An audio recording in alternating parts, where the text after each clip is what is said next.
man? How's it going? Welcome into the news desk. Welcome into our news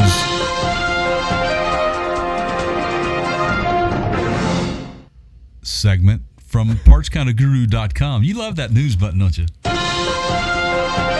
Do you remember Mike Wallace from the news? Sorry, man, I can't help it. It's it. like the dog when you know. No, it's exciting. Here's man. the food door open and you have to start. Pavlovian response, I think, is what I'm just trying to say. Yeah, I get it. So what's man. up, buddy?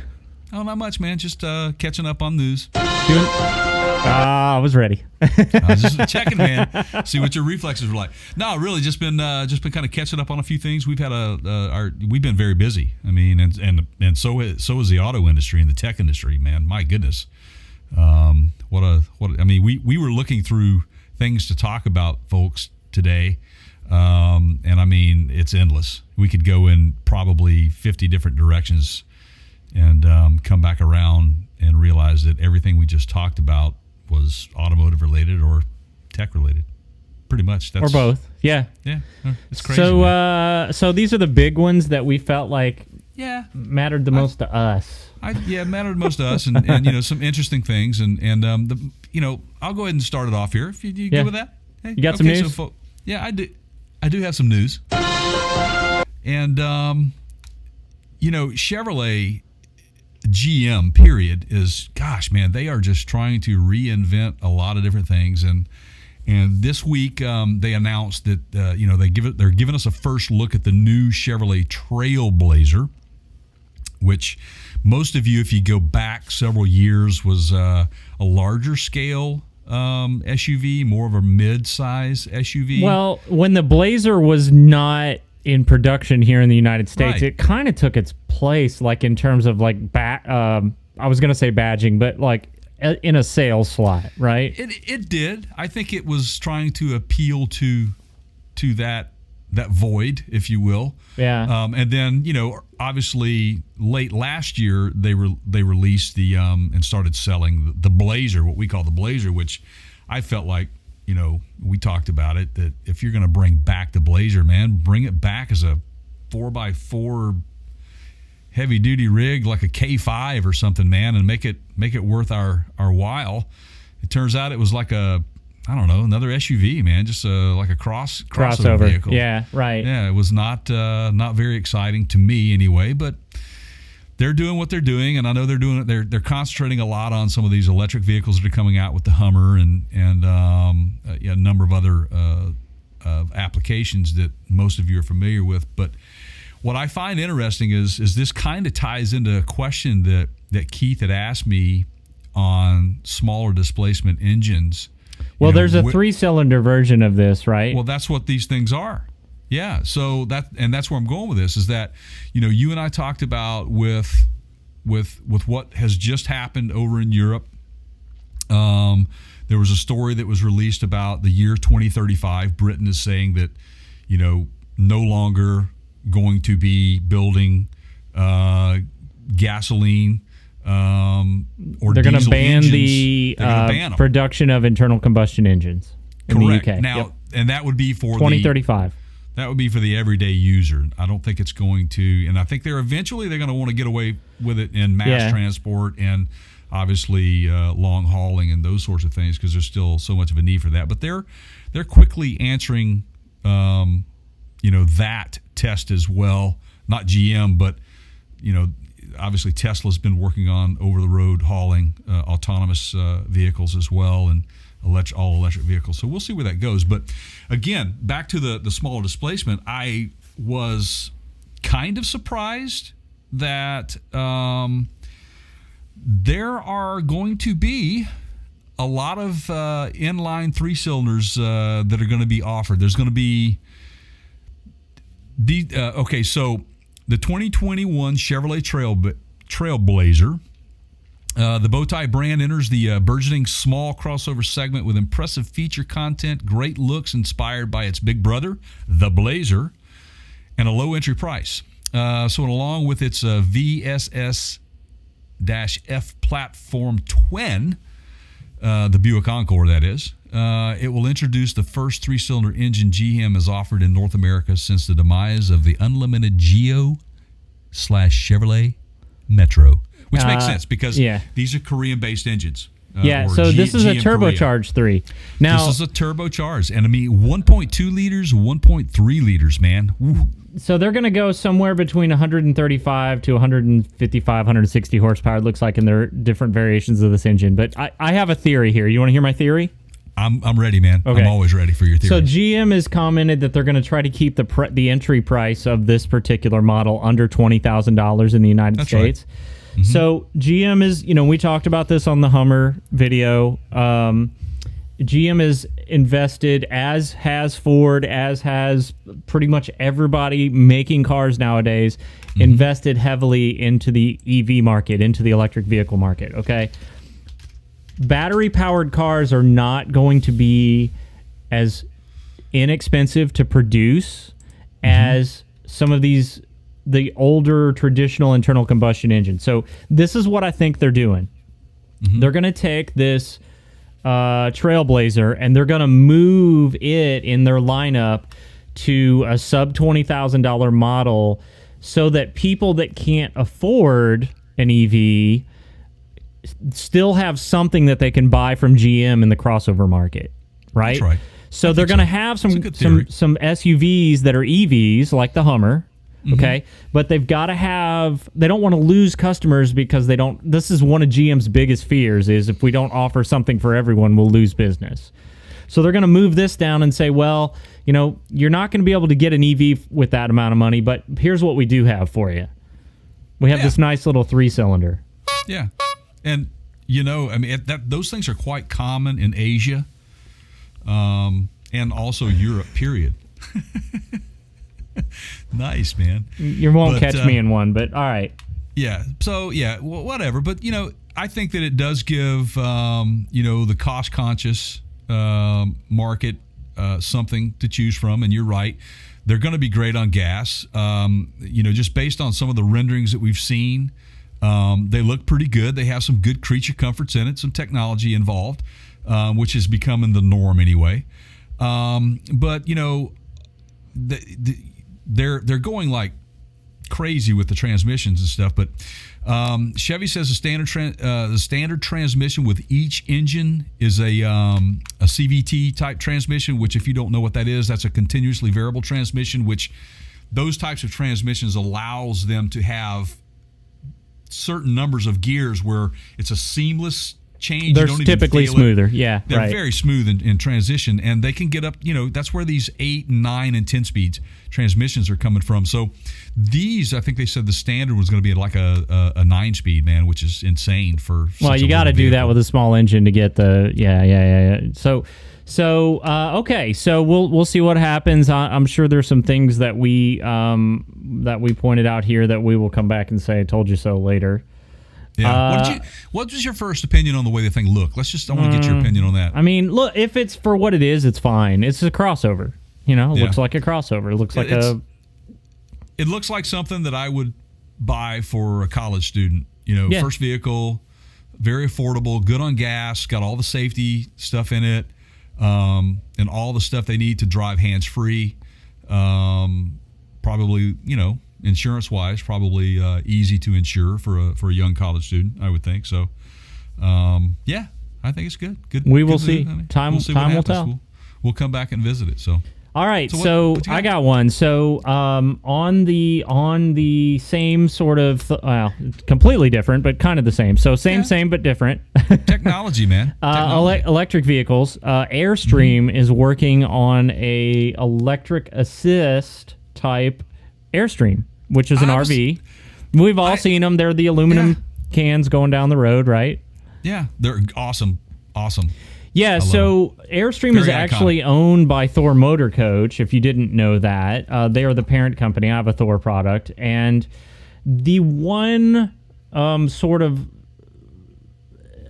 disadvantage that Airstream has always had is in the modern day you have slide out. So you get to where you're going, you push a button, and a room expands in your camper, and now Right. it's easier to walk through and all that. And with the design of Airstreams being that aluminum body, they can't do it. They have yet to do it. Right. And they probably won't. I mean, Yeah. you know, why would you? Because they're like the one and only in the industry that have what they have. It's so very, iconic. Yeah, it's very iconic. So, you know? So they are working on, and this came from one of the, I think it was the vice president of product development and engineering. His name is McKay Featherstone. Works for Airstream. And wait a minute. Can you repeat that name, please? McKay Featherstone. I just all of a sudden it's like type music just started playing in my head. Well, I'd love to see in his Airstream, I guess, right? So basically, my understanding of what they're trying to do here is they're trying to make it easier for you to tow these things with vehicles that maybe aren't quite as powerful as, a 3/4 ton pickup truck or a half ton truck. Which is a great thing, because there's so many people out there on the highway that want to go camping, that want to have a pull behind. And as we move into more and more EVs, this is going to help you get more range if that's what they're thinking. So it's an interesting interesting concept. It's a neat move by these guys because they're recognizing the EV market is growing. And, in pair, these things are going to be, it's a neat little concept, man. So go ahead. Elaborate more. Sorry. Well, that's it. He even talked about range being a factor in them deciding to do this. So they've got their, this is clearly, at least partially, intended to assist EVs in range. So there you go. Right. Absolutely. I think it's a very cool concept, man. I can't wait to follow this story to see where it goes. So folks, please pay attention. We'll come back around and revisit this. I'm sure that there'll be some sort of I told you so too. And we'll bring it up again and we'll revisit it. So that's good, man. Right? Yeah. Awesome. We'll see what happens. No. Yeah. There wasn't any mention of what the technology might cost or anything, but what we do know is that there is nothing like it in the industry. No, but nothing. But if you're going to do it in an RV, it makes sense to do it in an Airstream because they are the premium price line in Thor's product offering. Per square foot in an RV and a towable especially, they are the most expensive towable. Now they hold their value more so than others, and you see a lot of them on the road for a lot longer because it's not the fiberglass design or but they were retro before retro was even retro, man. To your point, I think it wouldn't be cost effective to do it in another line. When you go buy an Airstream, you expect it's going to cost more. Sure, absolutely, man. Yeah. Absolutely. All right, what else you got? This I thought was a good one because this is going to involve Amazon and Rivian. We've talked a lot about Rivian. You guys have heard us talking about the investment that Ford has made into Rivian. Well, we mentioned on a podcast way back when that, Amazon and GM were on board to come in and invest as well. They didn't invest nearly as much as Ford did. And I think that they were looking at another direction, and this is a piece of that. But it totally makes sense to me now why Amazon wanted to dump some money into it. Now I get it, right? Yeah, it makes complete sense, man. These guys, so basically, Amazon has gone after Rivian to design and develop for production delivery vans for Amazon, and they took, I think Amazon gave them about $700 million last year, and they were discussing at that time some opportunities to work together. So a few months later, those opportunities of building an electric delivery van has come to fruition here. Amazon is saying, and they announced this, that they are going to buy 100,000 electric delivery vans from Rivian. The project is one of the biggest of its kind and would represent one of the largest deployment of electric vehicles in the world. Electric vehicles in the world. Not, I guess they're electrical and electric. At the time, let's see, they state here, they didn't know much about Rivian's new vehicle for Amazon when they were investigating this information. Now the company is releasing a closer look at the development of the electric delivery van, which Amazon claims will enable them to build the world's most sustainable fleet. Well, what they need to do is be developing a vehicle that gets there on the right day at the right time. So, and for those of you that don't know, Rivian is, they are coming out, their first vehicle, I guess, really is a pickup truck, is an electric pickup truck. So they're an automaker in the United States. They were founded, I think, in 2009. I want to say their corporate headquarters is like in your backyard, Jay, somewhere over there in the top left corner of the United States. Yep. Yeah, they got this big bubble downtown. They've got plants in well, here I'm looking at their Plymouth, Michigan, Normal, Illinois, which is outside of Illinois, which is outside of Chicago, San Jose, and Irvine, California. And it looks like they also have a factory in the United Kingdom. But yes, so Spokane, 100%. There you go. Yeah, 100% electric technology vehicles. Starting from scratch is expensive, so it makes sense that Amazon would invest in somebody that's done it so they don't have to reinvent the wheel, so to speak. If only they would do that with their logistics, like Jay was just mentioning, right, so that right. So the stuff would or just at the very least show up at the right house and not be 5 houses down. But so any other details on that? Anything we need to keep an eye on? Any facts you want to?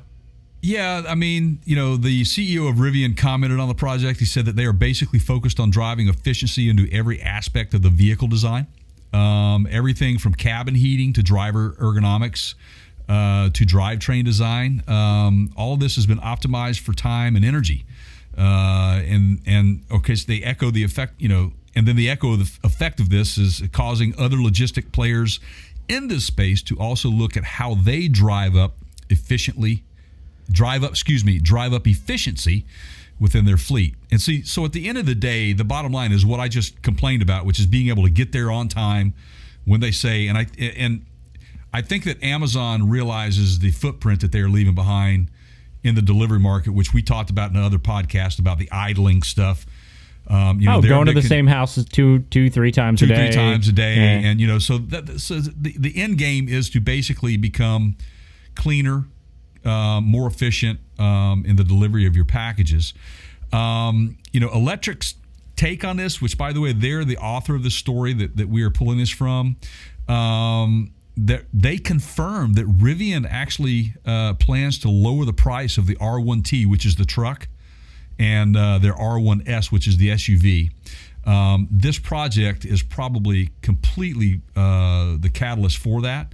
To help them be more competitive in the EV market. Well, and this is a big win for Rivian because if they pull this off, this puts them on the map as a brand name. So now all of a sudden who's Rivian, right? Like they don't even have a truck out yet that's the company that makes all the Amazon electric vans. Now you've got instant street cred, right? As they say, like you're a real deal. You're legit. Okay, that's it.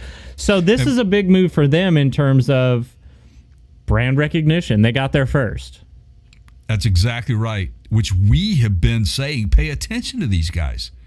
And I'm happy to report that, our investigative reporting and just paying attention to what's going on in the EV world has allowed us to be right. Yeah. Hate to say hate to say what? I hate to say I told you so. Yeah, there you go. Come on, Bandit. Yeah, there you go. All right. So what else? What else we all got? right. So let's close with this one. So Toyota has officially made Subaru part of the Toyota group. Now, many of you may know, some of you may not know, Subaru has been in part owned by Toyota for quite a while. Yesterday, Toyota increased their percentage of ownership in Subaru from somewhere around 16.5%, 17% up to 20%. So they just bought into Subaru a little bit more. what this really means long term is that you're not going to be able to buy your Forester anymore. Isn't that right, Jay? Pretty much. No, wait, I just made that whole thing up. Yeah, pretty much. They're killing it. You heard it here first. No.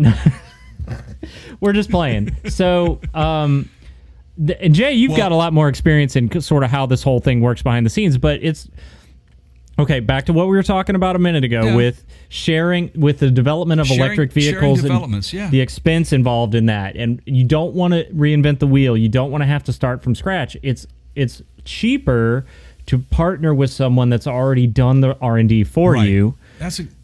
Right? Yeah, that's exactly. You're absolutely right. And what I sense coming here is you're going to see some big changes with Subaru. Bottom line, I mean, they have been, the leader in that all-wheel drive, wagon. Well, they were really the crossover before the crossovers were crossovers, absolutely. right? Of course, in Seattle they call them Seattleites. But just thought I'd throw that out there. Isn't that funny? Yeah. But I love it's that. not. They're on every street corner, man. I know. I bet right now I have 10 people that I'm associated with that have one.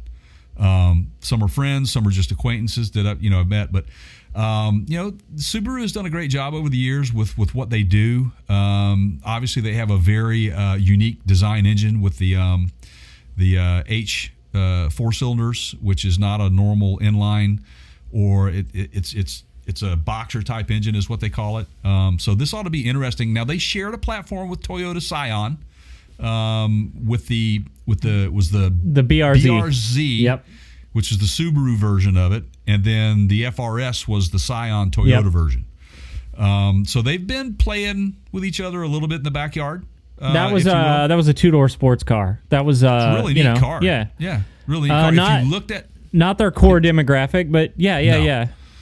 Well, that was on the way. Scion was on the way out, and I think this was a way for them to kind of have somewhat of a swan song, if you will, and they didn't have to put a whole lot into it because most of the development was on the Subaru side, even though it was on, it was a joint venture. But let's face it, Subaru's kind of backed in a corner here. I mean, a lot of their fan base is very environmentally conscious. That is a well-known fact, right? And so Subaru has yet to really up their game in terms of reducing footprint or emissions. They're all gasoline engines to date, so they're sort of behind in the hybrid or the EV market in terms of their product offering. So they've got to do something here, and this allows them to take that next step.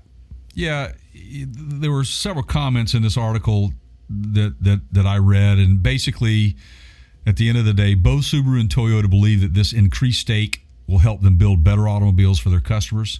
Subaru says in this once-in-a-century period of profound transformation, by strengthening their bonds and aligning the capabilities, they aim to make even better cars, better than what either company has been able to achieve thus far. Basically, they also say that the Subaru president, Tomomi Nakamura, says they will strive to remain different from Toyota, however. So which is smart. It'll be a lot of the under the hood and technology. Yeah, well, look, I don't really see a 4Runner owner or a Tundra owner wanting a Subaru, and I don't really see a Forester or an Outback owner wanting a Tundra. So there would be wise to keep them separated. That's correct. Sorry, separated. So just slipped out there. Yeah, that's interesting. It makes sense though from a geographical standpoint, as far as their main headquarters are both in Japan. It makes total sense for them to start sharing these platforms and these designs. So I wish them luck. I think that Subaru's been an outstanding automaker all of these years, unique. Yeah. And Toyota, they've been consistent with some of their vehicles. I'm not real pleased with some. But any of the Japanese built versions, your FJ was Japanese made in built. Japan. Yeah, all together, man. So that's where they, to quote, Marty McFly, that's where they make all the best stuff. Yes, that's exactly right, man. So Anyway, that's good news. It's big Yeah. news. We'll see what happens. We'll follow it along and keep you guys updated with what comes of that. And wonder what it'll be called. Toyota Brew? Oh, here we go. Yeah. I don't know. Tune in for the next one, and we'll try to have some sort of hybrid name made up, right? Subiyota, something like that. An FJ Outback. Ooh, let's hope not. The hits keep coming. Yeah. Yeah, there you go. Yeah. You want to cover our the where this is what we call the where we at section of the program. You guys want to know where we at? I'll tell you where we at. You can find us over on partscounterguru.com. There, on that page, you'll have the ability to navigate to our mentioned on the podcast links. You can navigate over to our social media accounts, which is, if you're not on our homepage, partscounterguru.com, you can go to facebook.com/partscountergurus. We are also over on Instagram. That would be instagram.com/the partscountergurus. Please check us out over on our YouTube channel. That would be youtube.com/the Parts Counter Gurus. Just Parts Counter Gurus. It is just Parts Counter Gurus. I keep getting that messed up, man. We need to fix that. But if you're watching this on YouTube and you actually don't, and you have to go look that up, I'm a little worried about you. So yeah. So while you're there, though, if you're on YouTube and you're checking us out, we have a lot of DIY videos, product reviews. We have our video versions of our podcast there. These news segments are there as well. While you're there, please subscribe and give us a thumbs up. Ring that bell. All of that helps us out. These subscriptions are free to you, but they're priceless to us. We get some love from that because these things are not free to produce. So every little bit of love helps us out. And just by doing the thumbs up, it lets YouTube know that it's okay to recommend us to some other people. So, we can grow our channel. And while you're on our Facebook page or either an Instagram page, man, would you tell a friend, like our pages? Please like our pages. Tell a friend. Share our posts. Just do what you can to help us out. More so than anything, let people know how you like it. You can let us know how you like it by going to our website, partscounterguru.com. We have a comment section there. You can go in and let us know how we're doing. If you want something for us to talk about or review, why don't you mention it and say, hey, why don't you guys go out and buy a tank and review it? There you go. Keith will hook it up to his trailer behind his FJ and pull it on in. Let's hope not. Yeah. So, and while you're there, you can subscribe to the podcast. We've got all those links in the podcast link section on the website, partscounterguru.com. Why don't you tell them about that nice little Amazon icon? Right. Up? Yeah. So if you're going to buy anything off Amazon, while you're on our website, once again, partscounterguru.com, click on the little Amazon banner in the top right. Go do your shopping. That's it. Simple, man. Doesn't cost you anymore. No, we have made life so easy for these guys, man. Just for that alone, you should love us. Yeah. How easy it is, All right. Well, we love you guys. Thanks for watching, everybody. Until really next time. That's Jay over there. That's me. I'm Keith. And that's Keith right there. And that is the end of the news. So until next time, thanks for making us help you be just a little bit smarter than your friends. Take care, everybody.